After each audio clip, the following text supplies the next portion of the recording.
यानी सच्चिदानंद घन ब्रह्म की वाणी में। यहाँ चौथे अध्याय के 32वें श्लोक में अनुवादकर्ताओं ने अनर्थ किया है, शब्दों के अर्थ ठीक नहीं किए।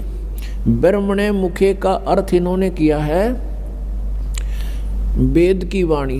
ब्रह्म का अर्थ वेद नहीं होता, ब्रह्म का अर्थ प्रभु होता है, परमात्मा होता है।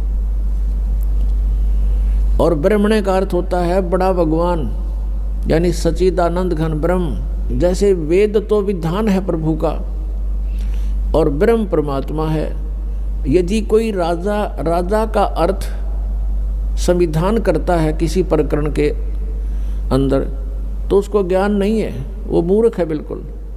राजा तो एक प्रबंधक है, मैनेजमेंट करने वाला है, कंट्रोलर है। उस वेद संविधान उसका कानून है, उसमें कानून लिखा, कोई ऐसी गलती करेगा तो ऐसी सजा होगी, ऐसी करेगा तो ऐसी सजा होगी। ऐसे ही ब्रह्म तो प्रभु है और वेद उसका विधान है।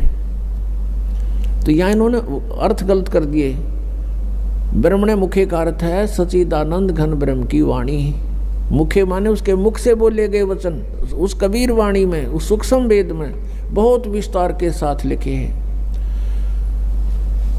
और उस ज्ञान को चौथे अध्याय के 34वें श्लोक में कहा कि वो तत्व ज्ञान है। उस तत्व ज्ञान को तू तत्वदर्शी संतों के पास जाकर समझ। इससे सिद्ध है कि गीता ज्ञानदाता भी उस सूक्ष्म वेद से परिचित नहीं है।